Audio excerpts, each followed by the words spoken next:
భూమి ప్రతి మనిషి అవసరాన్ని తీరుస్తుంది, అత్యాశను కాదు అన్నాడు మహాత్మా గాంధీ. ఆ బంగారు మాటను పాటించి తమ బతుకులను బంగారం చేసుకుంటున్న భూమి పుత్రికల్లో గౌసియా బేగం ఒకరు. నేల తల్లికి మంచి చేస్తే ఆ తల్లి తమకు మంచి చేస్తుందన్నది ఆమె నమ్మకం. గౌసియా బేగం ప్రకృతి సాగు విధానంలో ఏం సాధించారో తెలుసుకుందాం.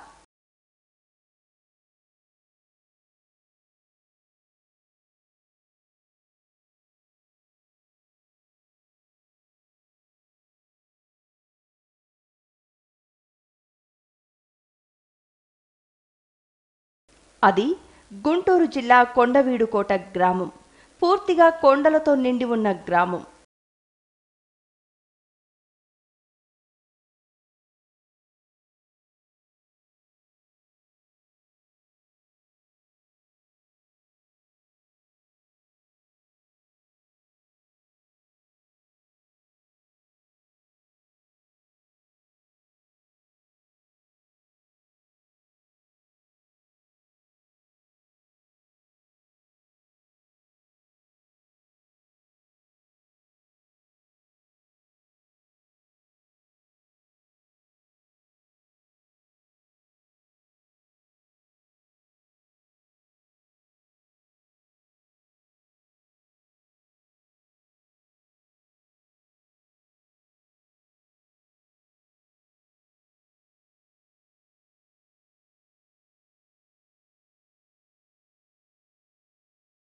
ఇరవై ఏళ్లుగా గౌసియా బేగం వ్యవసాయమే తన ఊపిరిగా తనకున్న 2 ఎకరాల భూమితో పాటు మరో 5 ఎకరాలను కౌలుకు తీసుకుని సాగు చేసుకుంటున్నారు.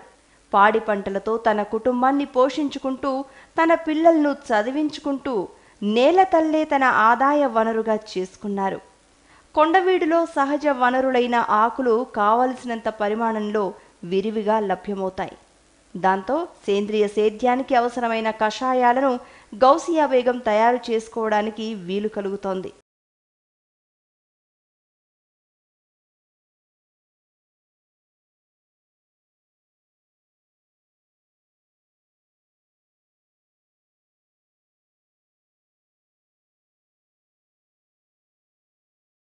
తన భర్త ద్వారా సంక్రమించిన 2 ఎకరాల వ్యవసాయ భూమితో పాటు కౌలుకు తీసుకున్న మరో 5 ఎకరాల పొలాన్ని విష రసాయనాలకు దూరంగా ఉంచి సారవంతమైన నేలగా ఉంచుతున్నారు. కాలక్రమేణా దిగుబడులు తగ్గుతూ నేల తల్లి నిస్సారమై పెట్టిన పెట్టుబడులు కూడా రాక కుటుంబ పోషణ కూడా భారమై సతమతమవుతున్న సమయంలో సుభాష్ పాలేకర్ ప్రకృతి వ్యవసాయ విధానాన్ని గౌసియా బేగం అనుసరించారు. వ్యవసాయ అధికారుల సలహాతో ఆమె 2016లో పాలేకర్ శిక్షణ కోసం తూర్పుగోదావరి జిల్లా కాకినాడ వెళ్లి నేర్చుకున్నారు. ఇతర రైతులకు ఆదర్శ రైతుగా వ్యవహరించే స్థాయికి ఎదిగారు. మేము ఈ 2 పంటలుగా వేసిన ఈ ములగా టమాటా వేసి ఇట్లా పండిస్తాం. అంతర పంట కింద ఈ ములగా టమాటా 2 పంటలుగా చేస్తే ఒక పంట టమాటా అయిపోగానే మళ్ళీ రెండో పంట మునగొచ్చిద్ది. ఎండాకాలం ములగ మాకు బాగా కాసిద్దండి.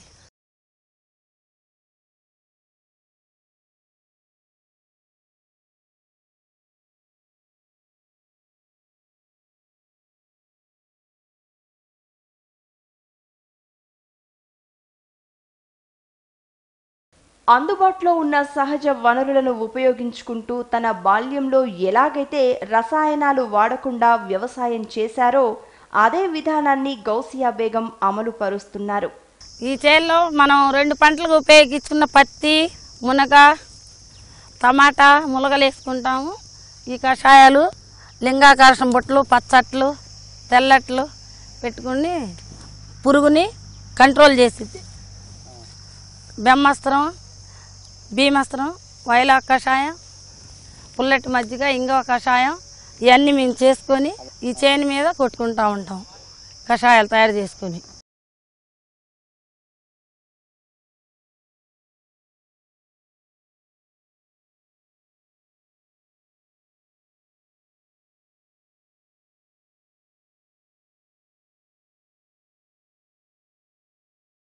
రెండెకరాల్లో ప్రధాన పంటగా టమాటాను, అందులో అంతర పంటగా మునగను వేసి ఎలాంటి రసాయనాలు, పురుగు మందులు, తెగుళ్ల మందులు వాడకుండా దుక్కిలోనే ఘన జీవామృతాన్ని ఎకరాకు 200 కిలోల చొప్పున అందిస్తారు. ఈ సంవత్సరం అకాల వర్షాల వల్ల పంట దెబ్బతిన్నా మార్కెట్ ధర తక్కువగా ఉన్నా కూడా టమాటాలో ఎకరాకు 50,000 రూపాయల చొప్పున 1,00,000 రూపాయలు ఆర్జించి మునగ పంట ఆదాయాన్ని బోనస్గా పొందారు గౌసియా బేగం.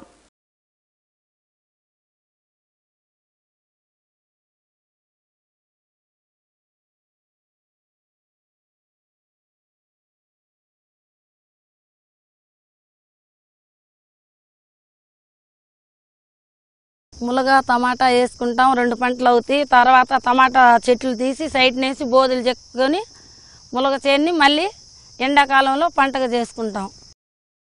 మునగ పంట కూడా 10 కిలోలు 200 రూపాయల చొప్పున అమ్మినా ఎకరాకు 1,00,000 రూపాయల ఆదాయం వస్తుందని, చివరిలో మునగ ఆకును కూడా కిలో 5 రూపాయల చొప్పున అమ్ముతానని గౌసియా బేగం చెప్పారు. ఇలా అంతర పంటలతో ప్రకృతి వ్యవసాయాన్ని సాగు చేస్తే లాభదాయకంగా ఉంటుందని ఆమె అన్నారు.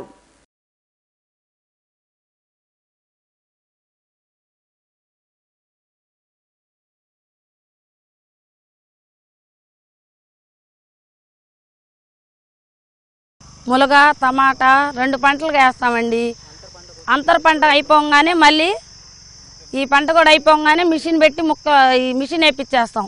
పైరుని భూమిలో బలం వచ్చిద్దని ఈ బయట వేయం ఈ కట్టిని. మళ్ళీ పత్తి ములగ మళ్ళీ 2గా కలిపి 40 అచ్చు 36 అచ్చు మీద 2 పంటలకు ఉపయోగిస్తాం.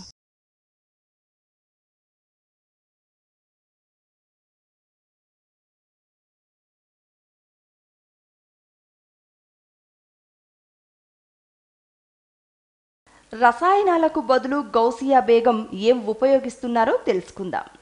వివిధ దశలలో ప్రతి 15 రోజులకు ఒకసారి జీవామృతాన్ని పిచికారీ చేస్తూ చీడపీడలను గమనించి వాటి ఉధృతిని బట్టి ఒకసారి నీమాస్త్రం, ఇంకొకసారి వావిలాకు కషాయం, అగ్ని అస్త్రం, బ్రహ్మాస్త్రం, భీమాస్త్రం, దశపర్ణి కషాయాలను మార్చి పిచికారీ చేస్తారు.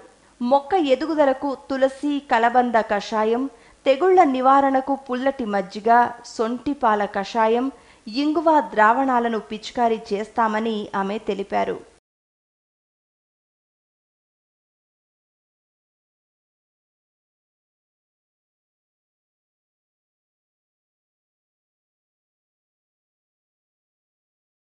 ఇంగో కషాయం, పుల్లటి మజ్జిగ, వాయిలా కషాయం, బ్రహ్మాస్త్రం,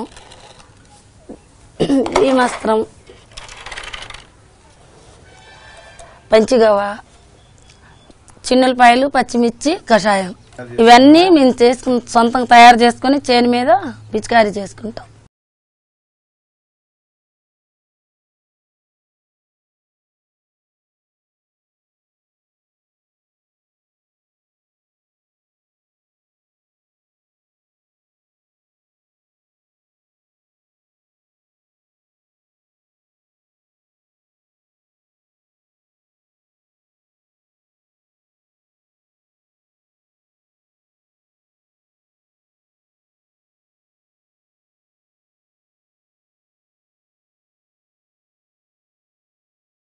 గౌసియా బేగం సంధించే అస్త్రాలను ఎలా తయారు చేస్తారో చూద్దాం.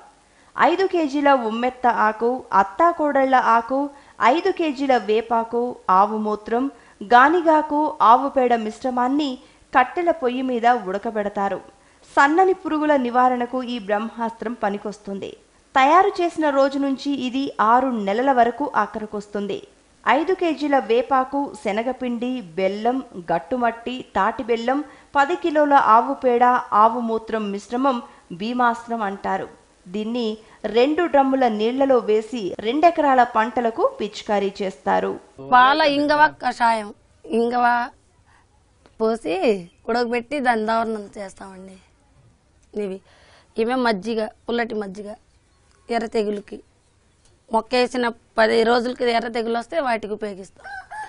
వాయిలా కషాయం ఆకు ఆ రోజు ఉడకబెట్టించి ఆ రోజే వాయిలా కషాయం ఆ రోజే కొట్టేయాలి చల్లారినాక, మళ్ళీ 2వ రోజు పనికిరాదు. బ్రహ్మాస్త్రం, ఆందపాకులు, యాపాకు 5 కేజీలు, ఆందపాకు 5 కేజీలు, 5 కేజీలు యాపాకు, 5 కేజీలు ఉమ్మితాకు, అత్తాకొడలాకు, ఆవు మూత్రం, గానిగాకు, ఆవు పేడ అన్నీ వేసి ఈ మిశ్రమం చేసి మనం కట్టెల పొయ్యి మీద కుండ మీద పెట్టి వీటి కషాయం చేసి ఉడకబెట్టిన కషాయం 6 నెలలు దాకా ఉంటుంది. 3 నెలలు 6 నెలలు. నీమస్త్రం రొమ్ము నీళ్ళల్లో గట్టు మట్టి, యాపాకు, దంచిన యాపాకు, గట్టు మట్టి, పుట్టది కానీ గట్టుది కానీ వేయచ్చు. తాటి బెల్లం, శనగపిండి ఇవి పెట్టి 3వ రోజు రొమ్ము నిండా చేసి ఎకరానికి ఆవు మూత్రం, పేడ ట్యాంకి నిండా అవే కలిపి ఆ కలిపిన నీళ్లు 2 రొమ్ముల నీళ్లు 2 ఎకరాలకు ఉపయోగించాం. ఈ విధంగా మేము తయారు చేసుకుని మేమే చాలా మీద ఈ మందుల్ని తయారు చేసుకుని కొట్టుకుంటా ఉంటాం. పాలేకర్ గారు చెప్పినట్టుగా విధంగా చేసుకుంటా ఉంటాం.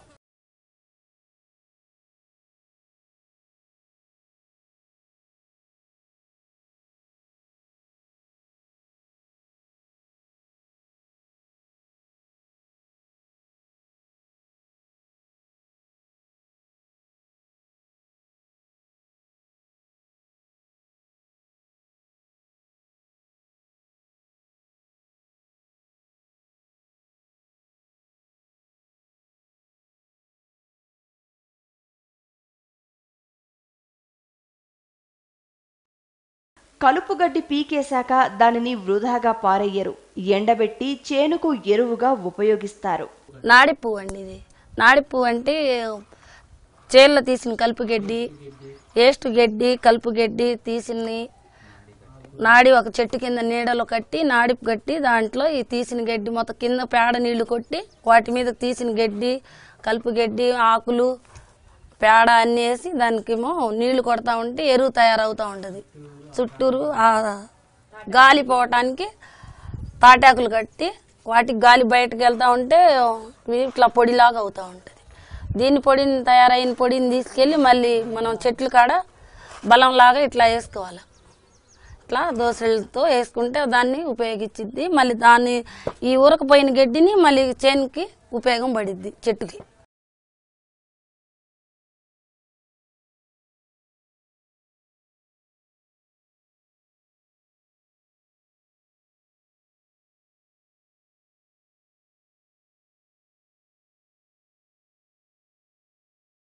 అంతర పంటలుగా కంది, మునగ వేయడం ద్వారా అదనపు ఆదాయం వస్తుంది. ఎక్కువ పంటలు వేయడం వల్ల ఒక పంటలో నష్టం వచ్చినా మరో పంటతో దానిని భర్తీ చేసుకోవచ్చని గౌసియా బేగం చెప్పారు. ములగల్లో అంతర పంటగా కంది కూడా వేసాం సార్. అట్లా వేసుకుంటే మనకి 2 పంటలుగా ఉపయోగించుకోవచ్చు.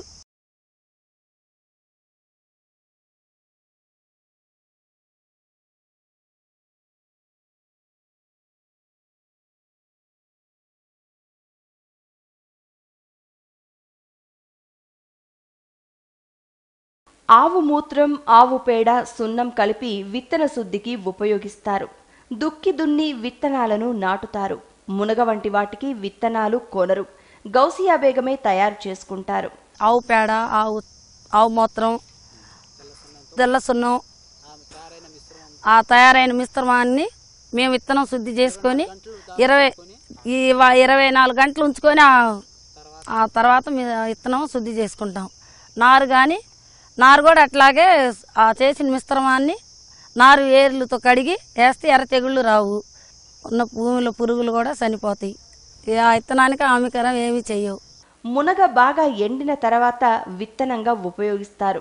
మునగ కింది భాగాన్ని విత్తనంగా వాడరు. పొడవుగా ఉండే మొదటి భాగాన్నే విత్తనంగా ఉపయోగిస్తానని బేగం తెలిపారు. ఈ విత్తనం ఎండంగానే విత్తనం తీసుకొని భూమిలో వేసుకుంటాం. దుక్కిపాటు చేసి వేసుకుంటాం. ఈ అడుగునున్న ఇట్లాగ ఈ కాయ లాగా అయ్యి తర్వాత ఎండిపోయింది కాయ. ఈ విత్తనం లాగా తయారవుతుంది. ఈ ఎండిపోయిన విత్తనం ఈ పొట్టి విత్తనం అయింది. దీని చివరి కాయని మేము వేయము. ఈ కాయలు పెద్ద పొడుగ్గా ఉన్న కాయలను వేసేస్తాం. మేము ఇట్లా వేసిన పంటకి విత్తనాలు ఇట్లా తీసుకొని ఎండిపోయినాక విత్తనాలు తీసుకొని మన చేల్లో వేసుకుంటాం. మళ్ళీ బయట ఎక్కడ కొనుక్కోము. ఈ విత్తనాన్ని మళ్ళీ ఇంకొక చేల్లో మళ్ళీ ఇంకో పైరుగా వేసుకుంటాం. ఇదే భూమిలో వేయకుండా భూమి మార్చి మళ్ళీ ఇంకో 2వ చేనులో వేసుకుంటాం. ములగ, పత్తి ఈ ఒక పంట చేస్తాం. ములగ, పత్తి, టమాటా ఒక పంట చేస్తాం.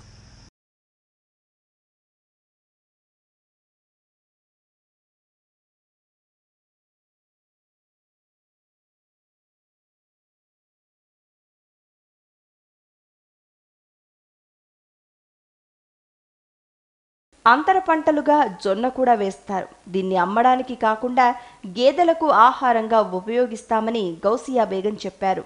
ఈ జొన్న పురుగులను అదుపు చేస్తుందని ఆమె అన్నారు. ఈ జొన్నని మేము పక్కన బార్డర్ లాగా వేసుకుంటాం. పొలాన వేసిన జొన్నని గేదెలకు ఉపయోగించిద్ది. పురుగుకి కూడా కంట్రోల్ చేసుకుంటుంది.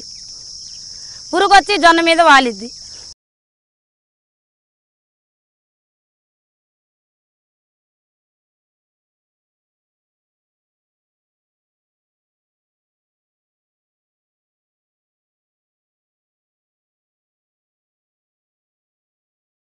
ఎండాకాలంలో నీటి ఎద్దడి ఎంతో కొంత ఉంటుంది కాబట్టి పొలానికి వారానికి ఒకసారి నీరు పెడతామని ఆమె తెలిపారు. పంటలకు పురుగులు సోకకుండా బుట్టలు కడతారు. ఈ 3 ఎకరాలకి బాయిలో వాటర్ చేను కట్టుకుంటామండి. లేకపోతే నందికొండ కాలం ఉంది సాగర్ది, తలాపిన వాటి నీళ్లు కూడా చేనులో కట్టుకుంటాం. చేనుకండి 10 రోజులకు ఒకసారి తడివేస్తూ ఉంటాం. నీళ్లు బాగా ఎండలు ఎక్కువ ఉంటేనేమో ఒక వారంలో వేసేస్తాం. లేకపోతే వానలు అవి తగులితే 15 రోజులకి 20 రోజులు నీళ్లు కట్టుకుంటాం. వారానికి ఒకసారి తడివేయాలి. ఇప్పుడు ప్రత్యేకంగా ఎండాకాలం కదండి, నీళ్లు కొంచెం ఎండలకి నీళ్లు తక్కువగా ఉంటే ఇంకా కట్టుకుంటూ ఉంటాం. వచ్చిన నీళ్ళు వచ్చినట్టుగా వారానికి ఒకసారి కట్టుకుంటూ ఉంటాం.